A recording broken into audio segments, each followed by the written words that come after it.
नमस्कार, आप देख रहे हैं पायनियर हरियाणा और मैं हूं आपके साथ अनिका महेश्वरी। उत्तर प्रदेश के लखनऊ में कथित पबजी हत्याकांड में आरोपी बेटे ने साक्ष्य भी मिटाए थे। हत्या के बाद बेटे ने मां साधना सिंह के मोबाइल की कॉल डिटेल, चैट और बाकी डिटेल्स को डिलीट किया था।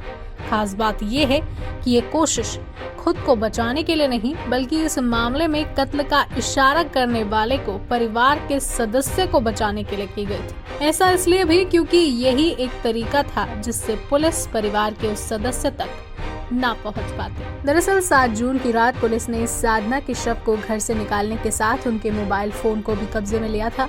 उम्मीद थी कि मोबाइल से केस की हकीकत तक पहुंचने में मदद मिलेगी। फोन की ऑन कॉल होने के बाद पुलिस को डिटेल गायब मिली। 16 साल के बेटे और घटना के मास्टरमाइंड ने पुलिस से एक कदम आगे चलने का प्रयास किया। बेटे के मुताबिक 4 जून की देर रात उसने अपनी मां का कत्ल किया। वारदात में शामिल परिवार का सदस्य उसको जिस मोबाइल पर डायरेक्शन दे रहा था वो साधना का ही था। पुलिस को जानकारी मिली है कि नाबालिग बेटे के पास एक मोबाइल था, उसे 1 महीने पहले ही रिचार्ज नहीं कराया गया था। एक कहानी ये भी है कि मां के राज खुलने के बाद बेटे का मोबाइल छीन लिया गया था, जिसके बाद बेटा अपनी मां के मोबाइल से ही परिवार के सदस्य से संपर्क करता था।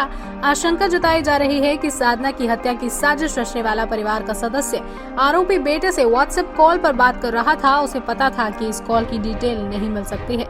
हालांकि फोन हाथ लगने पर व्हाट्सएप के कॉल लॉग में पता चल सकता है, इसलिए उसके कहने पर बेटे ने उस दिन सुबह से लेकर रात तक का पूरा डेटा एक बार में डिलीट कर दिया था।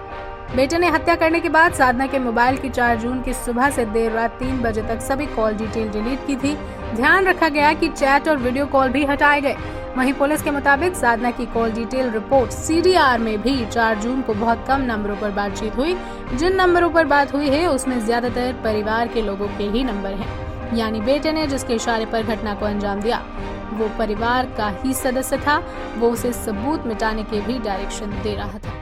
घटना के बाद साधना के पति नवीन ने कहा था कि वो चाहते हैं कि बेटा जिंदगी भर जेल में रहे, लेकिन पत्नी की चिता को मुखाग्नि देने के बाद से ही वो बेटे को बचाने का प्रयास कर रहे हैं। बेटे की जल्दी जमानत करवाने के लिए उन्होंने पास की कॉलोनी के एक समाजसेवी और भाजपा नेता से भी बातचीत की है, लेकिन नेता ने मां की हत्या के आरोपी बेटे को छुड़ाने की पैरवी करने से इनकार कर दिया। इसके बाद नवीन ने कई बड़े वकीलों से भी संपर्क किया है। राष्ट्रीय समाचार पत्र पायनियर हरियाणा पढ़ने के लिए डाउनलोड करें हमारी वेबसाइट पर प्रकाशित ई-पेपर। दिन भर की तमाम छोटी बड़ी खबरें देखने के लिए सब्सक्राइब करें हमारे YouTube चैनल को। वीडियो को लाइक, शेयर और कमेंट करना ना भूलें।